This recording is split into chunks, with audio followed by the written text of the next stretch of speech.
Hello student, क्या हाल चाल। हम उम्मीद करते हैं कि आप लोग जहां पर भी होंगे बहुत अच्छे से और बहुत बढ़िया से। इसके साथ साथ आप सभी केमिकल बॉन्डिंग की तरफ बहुत स्ट्रांग होंगे। चलिए आज के वीडियो में डिस्कस करते हैं स्टूडेंट क्लास 10 के रसायन विज्ञान के सेकेंड चैप्टर के बारे में, जिसका नाम है अम्ल क्षारक एवं लवण। लेकिन एक खास बात है कि हम लोग इस चैप्टर में अम्ल का इंट्रोडक्शन सीख चुके हैं और इनके वर्गीकरण कर सकते हैं कि इनके प्रकार भी सीख चुके हैं और इनके भौतिक गुणधर्म। लेकिन आज हम लोग जो सीखेंगे अम्ल से रिलेटिव अम्ल से हम लोग सीखेंगे अम्ल के रासायनिक गुणधर्म। आगे बात समझ, यानी आज हम इस वीडियो में पढ़ेंगे अम्ल के रासायनिक गुणधर्म। और ये भी बहुत इंपॉर्टेंट है, पूछा जाता है कि अगर हम अम्ल को इसके साथ क्रिया कराते हैं तो क्या बनता है, या अम्ल को धातु के साथ क्रिया कराते हैं तो क्या बनता है, क्या होता है जब धातु अम्ल के साथ क्रिया करता है, या क्या होता है जब धात्विक ऑक्साइड अम्ल के साथ क्रिया करता है।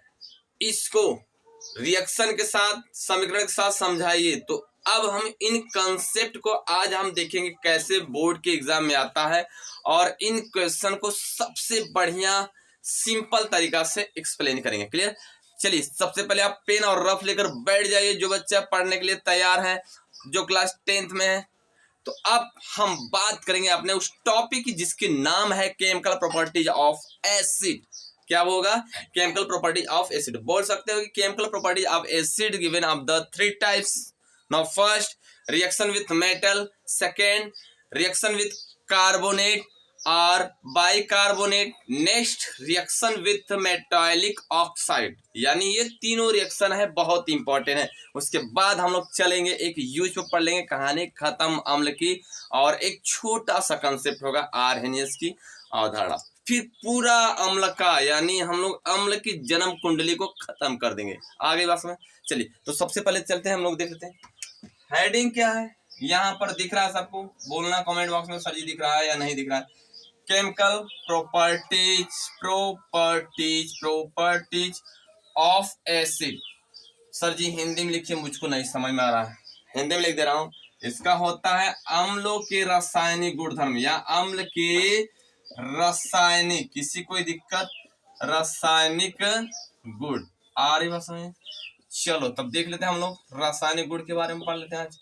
किसके गुण है? अम्ल के रासायनिक गुण। अब देखो हमने बोला कि all acid given of the 3 types reaction in the class 10 UP board examination.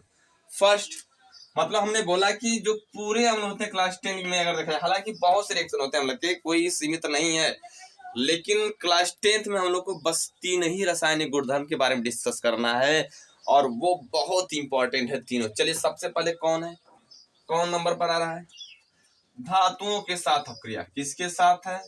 धातुओं के साथ। आ रहे बस में बहुत अच्छे से सब्जी आ रहा है। धातुओं के साथ अपक्रिया, किसी को कोई प्रॉब्लम नहीं ना है? अभिक्रिया आ रही बस में। चलो तब देख लेते हैं हम आगे। सेकेंड हमारा है, इसको इंग्लिश में कैसे लिखेंगे सर जी? इंग्लिश में लिख दीजिएगा, अरे ठीक ना, इंग्लिश में लिख दीजिएगा। लिख रहा हूँ, रिएक्शन विथ, क्या है? रिएक्शन विथ क्या? मेटल। ठीक, धातुओं के साथ अपक्रिया। अब आ जाते हैं हम लोग सेकेंड पार्ट, इसका पढ़ना है जो हम लोग को रिएक्शन, यानी कह सकते हो कि धातु कार्बोनेट एवं बाइकार्बोनेट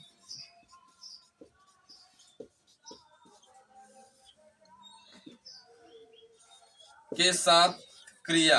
अब क्रिया चलेगा, कह सकते हो, बोल सकते हो, सब चलेगा बराबर। अब क्रिया इंग्लिश में क्या होगा? Reaction with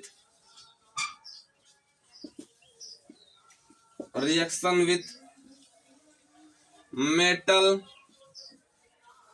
carbonate and bicarbonate. किसी कोई दिक्कत नहीं ना? चलो अब हम लोग नेक्स्ट लिख लेते हैं, जो हमारा थर्ड है इंपॉर्टेंट टॉपिक, ये भी है मेटालिक ऑक्साइड, यानी धात्विक ऑक्साइड। किसके साथ है? धात्विक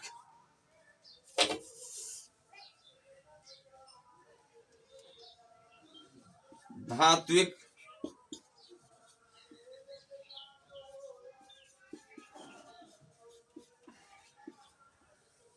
ऑक्साइड के साथ अब क्रिया, किसी कोई दिक्कत नहीं है, नहीं है, नहीं सर जी एकदम दिक्कत नहीं। अब इंग्लिश में क्या बोलोगी, इंग्लिश में जरूरी है ना, रिएक्शन विथ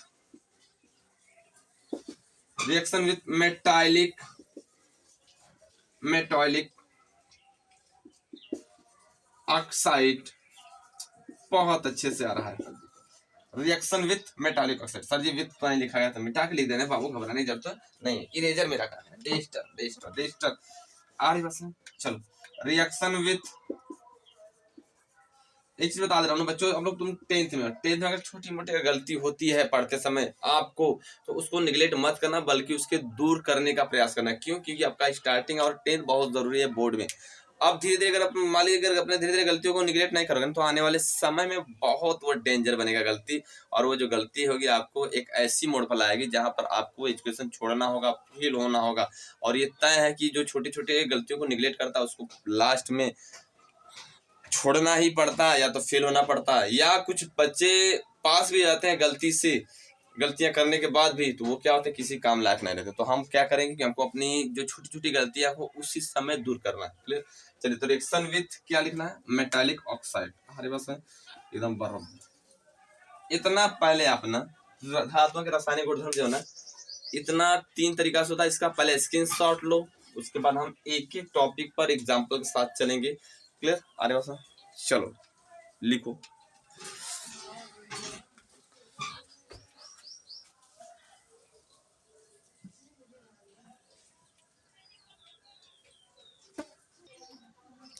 चलिए अब हम लोग देख लेते हैं ना केमिकल प्रॉपर्टीज का। जो हमारा फर्स्ट रिएक्शन है बहुत इंपॉर्टेंट है, पूछा जाता है कि क्या होता है जब हम रिएक्टिव क्रियाशील धातु को अगर अम्ल के साथ क्रिया कराते हैं। कभी कभी तो इस तरह भी पूछ देता है कि क्या होता है जब सोडियम HCl के साथ क्रिया करता है, या क्या होता है जब कैल्शियम H2SO4 के साथ क्रिया करता है। तो हम इन कंसेप्ट को आज सीखेंगे बहुत अच्छे तरीका से, और देखते हैं कि क्या होता है। सबसे पहले हम देखते हैं ना कि यदि आप एसिड को ले लिए, एसिड में स्ट्रॉन्ग एसिड ले लिए जैसे H2SO4, HCl, HNO3, अब ये जो हमारे हैं एकदम प्रबल अम्ल हैं। अब इनके साथ अगर हम क्या किए, इनके साथ अगर हम ले लिए सक्रिय धातु, ले लिए क्या लें, सक्रिय धातु जैसे सोडियम, पोटेशियम, कैल्शियम, मैग्नीशियम, ये और जिंक, ये सक्रिय धातु। अगर इन सक्रिय धातु को हम क्या करें, इनके अंदर डाल देंगे ना, डालने के बाद जैसे देखो पहले समझ लेता हूँ इमेजिन।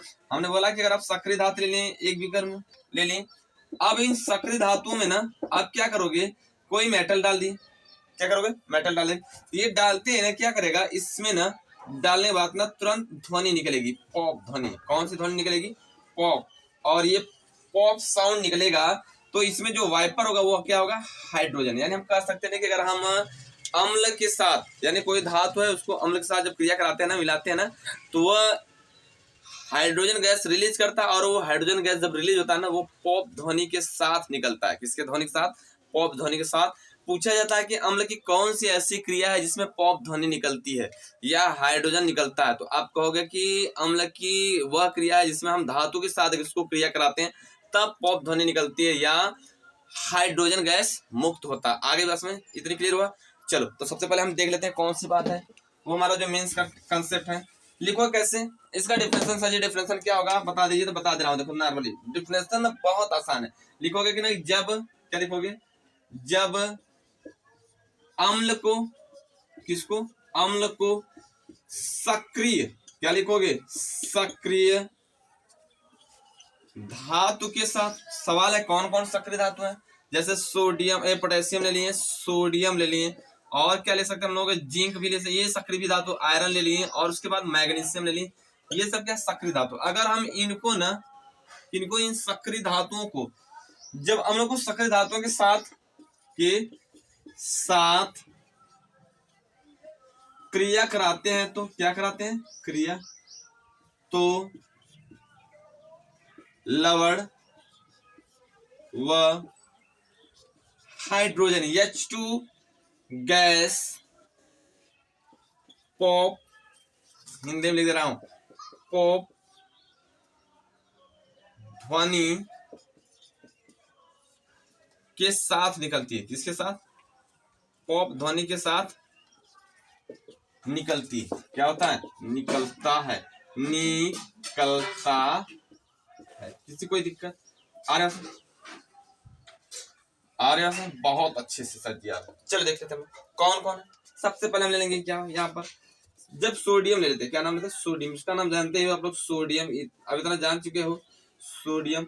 अगर हम सोडियम को ना H2SO4 के साथ क्रिया करा दें, किसके साथ? H2SO4 के साथ, तो ये क्या करेगा ना, यहाँ से पहले देखो, कुछ मत करो आप पहले यहाँ पर हाइड्रोजन गैस को निकालो, क्योंकि आपने सुना है कि हाइड्रोजन गैस निकलेगा। यहाँ पर लिखा गया ना कि जब हम लोग को सक्रिय धातु के साथ क्रिया कराते हैं तो क्या बना, क्रिया करा साथ क्रिया होती है या क्रिया होता है, हो गया, तो क्या बनता है? लवण। एक चीज और लिखा गया ना, जब हम लोग को सक्रिय धातु के साथ क्रिया कराते हैं, यहाँ पर कराते हैं छूट गया, लिख दे रहा हूं, यहाँ पर कराते हैं तो लवण, और क्या बनता है? हाइड्रोजन गैस, वो भी किस ध्वनि के साथ? पॉप ध्वनि के साथ। आगे हमने बोला क्या ना कि यदि हम अम्ल को धातु के साथ क्रिया कराते हैं, आप लिख सकते हो। मेन अगर कंसेप्ट आप समझ गए हैं ना तो आप अपने भाषा में लिख सकते हो, कोई प्रॉब्लम नहीं है। कोई जरूरी नहीं कि हम जो बता रहे हैं बस वही लिखो। लिख क्या सकते हो कि यदि हम हाइड्रोजन को ना, यदि हम धातु को अगर हम किसके साथ कराते हैं, अम्ल के साथ क्रिया कराते हैं, तो उसमें हाइड्रोजन गैस निकलता है, और वो भी पॉप ध्वनि के साथ। किसके साथ?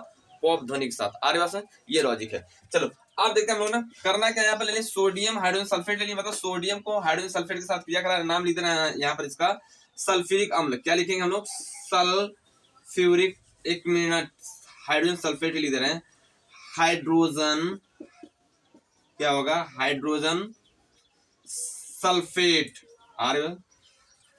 अब इसके साथ क्रिया कराएं तो हमारा ये निकल गया। तो अब यहाँ पर होगा क्या, ये दो जोड़ देंगे। किसके साथ? देखो ये जब दो निकल गया तो इसका मतलब हाइड्रोजन दो है, तो इसको दो चाहिए, तो यहाँ पर देने वाला एक ही है, एक इलेक्ट्रॉन देने वाला एक मेटल है, तो यहाँ पर इसको हम आगे कर देंगे दो, बस यहाँ पर हो जाएगा Na2SO4। इसका नाम सोडियम सल्फेट। क्या नाम हो जाएगा? Sodium sulphate. किसी कोई दिक्कत? सल्फेट। आ रही बात समझ? चलो अब ये तो हाइड्रोजन गैस, यहाँ पे लिख सकते हो हाइड्रोजन गैस, हाइड्रोजन गैस, ये सबके साथ होगा, सब अम्ल के साथ होगा। और दूसरा इसमें देख लेते हैं सर, और इसमें बता दीजिए दूसरा क्या है। अगर हम पोटेशियम ले लें और अगर हम HCl के साथ क्रिया करा लें, किसके साथ? HCl के साथ, तो यहाँ पर क्या बनेगा? KCl बन जाएगा, और क्या निकलेगा? हाइड्रोजन गैस पॉप ध्वनि के साथ निकलेगा, वो भी H2। अब बैलेंस करो, यहाँ पर क्या होगा? दो हो जाएगा, आगे करो दो, और इधर भी क्या हो जाएगा? नाम क्या है? पोटेशियम जानते हो, इसका नाम है हाइड्रोजन क्लोराइड। क्या नाम है? हाइड्रोजन क्लोराइड, या लिख सकते हो हाइड्रोक्लोरिक अम्ल। देखो यहाँ पर लिखोगे हाइड्रोजन, क्या? हाइड्रोजन क्लोराइड दिख रहा है, क्लोराइड। एक मिनट थोड़ा रुक जाओ, ठीक। अब नेक्स्ट हमारा इसका नाम क्या है? पोटेशियम। पोटेशियम, पोटेशियम, और इसका नाम क्या है? Potassium chloride. पोटेशियम क्लोराइड, किसी कोई दिक्कत नहीं ना? पोटेशियम क्लोराइड, और इसका नाम क्या है? Hydrogen gas. लिख ही सकते हो, यहाँ पर लिखा गया है हाइड्रोजन। और ये होता है, यानी हम जब सक्रिय धातु को ना, किसको? जब सक्रिय धातु को अम्ल के साथ, प्रबल अम्ल के साथ क्रिया कराते हैं तो लवण और हाइड्रोजन गैस निकलता है, वो भी पॉप ध्वनि के साथ। पॉप पॉप पॉप ध्वनि के साथ। चलो इसका स्क्रीनशॉट लो, उसके बाद हम चलते हैं नेक्स्ट केमिकल प्रॉपर्टीज, धातु कार्बोनेट और क्या हमारा होगा? बाइकार्बोनेट। क्लियर?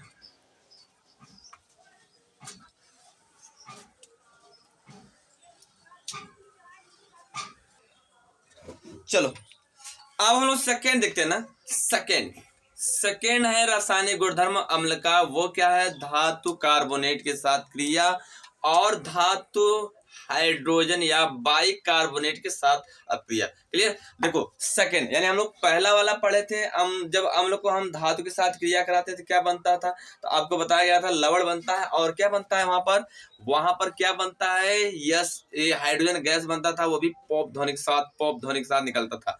लेकिन हमारा जो सेकंड रिएक्शन है ये बहुत इंपॉर्टेंट है, ये भी है, कौन सा रिएक्शन है, यहाँ पर धातु कार्बोनेट के साथ और धातु हाइड्रोजन या बाइकार्बोनेट के साथ अक्रिया। यानी हम लोग पढ़ेंगे यहाँ धातु कार्बोनेट व बाइकार्बोनेट के साथ अक्रिया।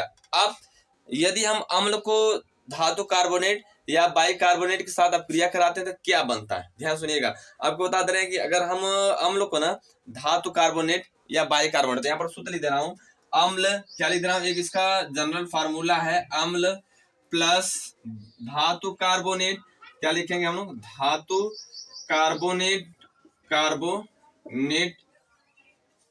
ठीक, क्रिया। उसके बाद क्या लिखेंगे यहाँ पर, लवण लिखेंगे, क्या लिखेंगे, लवण, और प्लस क्या लिखेंगे, जल, क्या लिखेंगे, जल, और उसके बाद प्लस क्या लिखेंगे, कार्बन डाइऑक्साइड यानी CO2 लिखेंगे, क्या लिखेंगे, CO2, छोटा सा।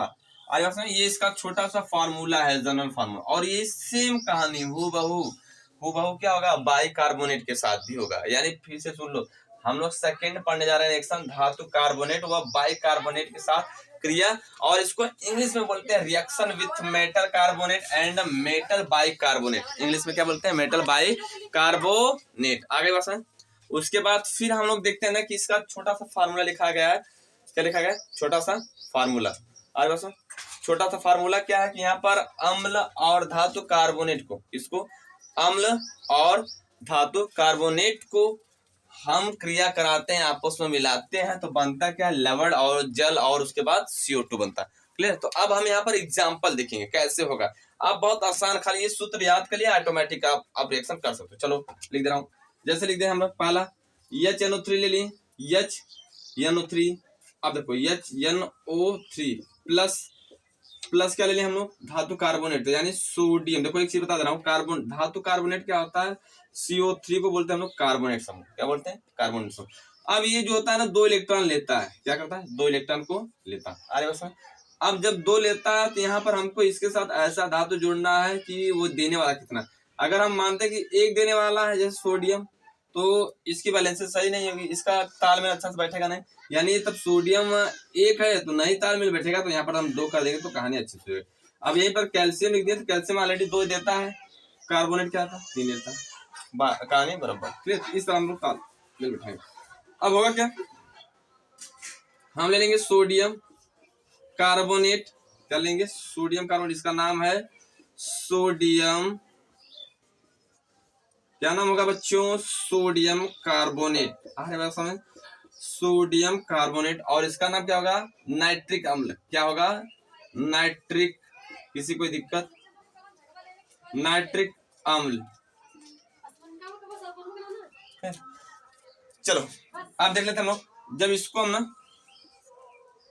किसको, नाइट्रिक अम्ल और सोडियम कार्बोनेट को एक दूसरे के साथ मिलाते, तो आप पहले क्या करोगे, यहाँ पर कुछ मत करो, ये तो नहीं जानते हो कैसे बनेगा, लेकिन ये जानते हो तो आप फार्मूला पहले लिख लो।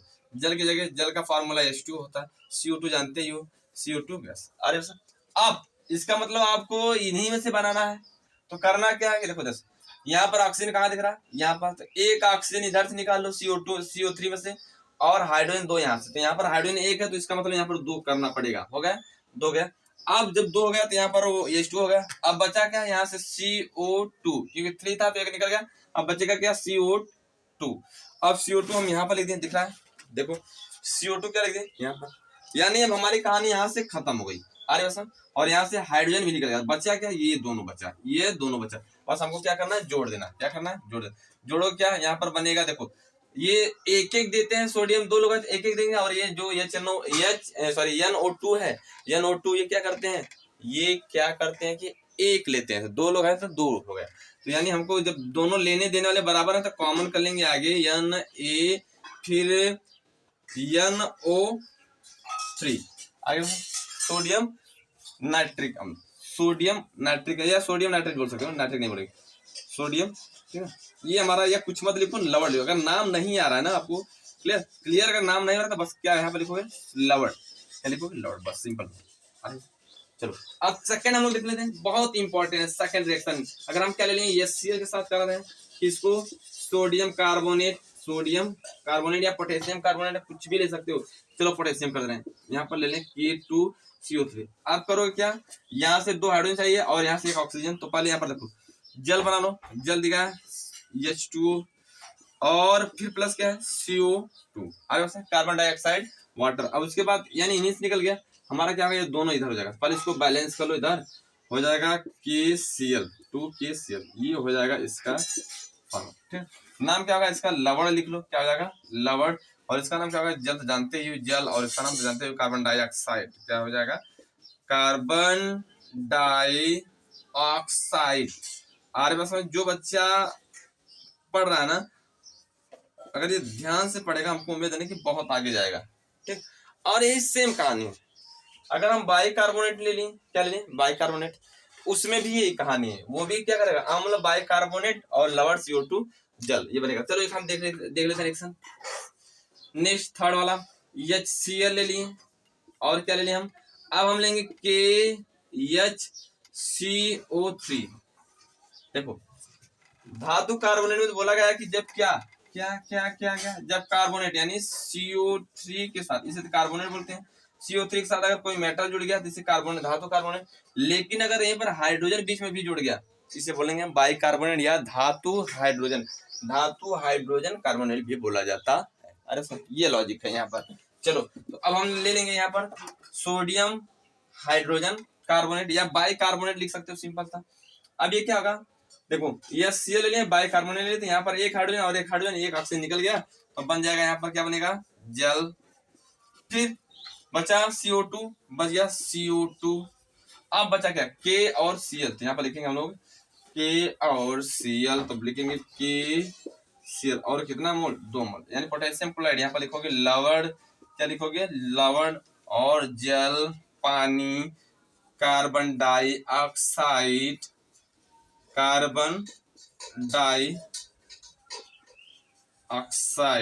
रहा है।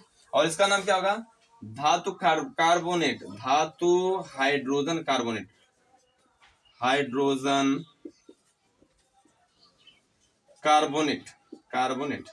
कार्बन पोटेशियम लिख सकते हैं यहाँ पर कार्बोनेट।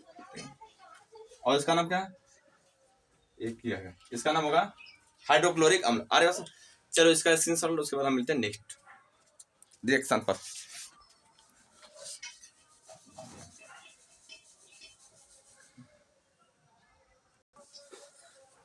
चलिए अब हम लोग ना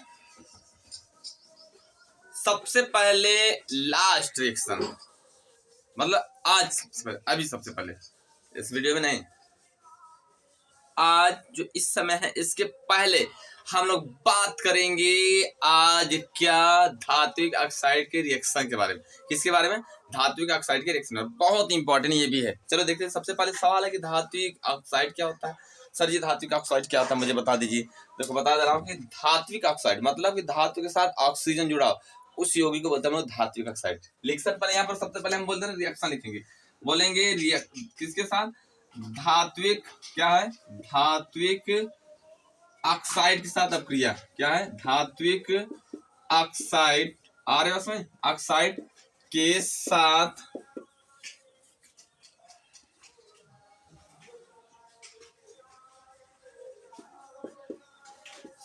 क्रिया। किसी कोई दिक्कत नहीं ना, चलो देख लेते हम। धात्विक ऑक्साइड के साथ क्रिया, इंग्लिश में क्या होगा, reaction with metal oxide, reaction with metal oxide, clear, किसी कोई दिक्कत नहीं ना, रिएक्शन विथ मेटल ऑक्साइड। चलो अब ये होगा क्या ना कि जो धात्विक ऑक्साइड है उनके फार्मूले लिख दे रहे हैं यहाँ पर। मेटल ऑक्साइड के फार्मूले क्या है, फार्मूला जैसे हमारा क्या है, सोडियम है और ऑक्सीजन, क्योंकि ऑक्सीजन 2 लेता है, सोडियम 1 देता है, तो यहाँ पर 1 देने वाला 2 होना चाहिए, यहाँ पर सोडियम ऑक्साइड। और फिर कामा कैल्शियम 2 देता है, ऑक्सीजन कैल्शियम ऑक्साइड, फिर कामा पोटेशियम 1 देता है, ऑक्सीजन 2, तो ये पोटेशियम ऑक्साइड, ETC एक्सेट्रा। अरे बस ये हमारे धात्विक ऑक्साइड है। अब इनके साथ रिएक्शन कराएंगे। तो सबसे पहले देखो धात्विक ऑक्साइड का जो नेचर आपको आप लोग पढ़े होंगे 9th में, धातु की भौतिक गुणधर्म में, तो धातु के भौतिक गुणधर्म में आपको सिखाया गया होगा कि धातु के जो ऑक्साइड होते हैं वो कौन से नेचर के होते हैं, क्षारीय होते हैं, क्षार गुणधर्म देते हैं, यानी वो क्षार के जैसे होते हैं, मतलब अपने पूरे बिहेव क्षार के जैसे करते हैं। क्लियर। और ये इनका नेचर कैसा होगा, तब क्षारीय होगा। कैसा होगा, क्षारीय। आगे से तो यानी अगर हम अम्ल और क्षार को जो आप मिलाते हो तो बनता क्या है, आप सुने हो कि लवण बनता है और क्या बनता है, जल बनता है। और उस सब क्रिया को बोलते हैं हम लोग उदासीनीकरण। यानी देखो अगर आप धातु और अगर अम्ल और क्षार आपस में मिलाओगे तो लवण बनेगा और जल, और इस सब क्रिया को बोलते हैं हम लोग उदासीनीकरण अपक्रिया। पूछा जाता है उदासीनीकरण अपक्रिया किससे कहते हैं, तो आप कहोगे कि जब हम अम्ल को क्षार के साथ क्रिया कराते हैं तो क्या बनता है, जल और लवण का निर्माण होता है, और इस सब क्रिया को बोलते हैं हम लोग क्या बोलते हैं उदासीनीकरण। तो यहाँ पर यही सेम रिएक्शन है, यहाँ पर रिएक्शन विथ मेटल ऑक्साइड के साथ होगा क्या। अब पहला रिएक्शन ले लो, अगर आप HCl के साथ क्रिया करा रहे हो, किसके साथ, HCl के साथ, और फिर यहाँ पर ले लिए सोडियम, ले लिए ऑक्साइड, ले लिए धातु, इसका नाम क्या, सोडियम ऑक्साइड। आप नाम लिख लीजिएगा, बहुत इंपॉर्टेंट है। इसका नाम हाइड्रोक्लोरिक जानते हो। अब यहाँ पर देखो सोडियम 2 है तो यहाँ पर 2 क्लोरीन निकालना, तो इसका मतलब ये 2 करेंगे, बनेगा क्या, बन जाएगा NaHCl।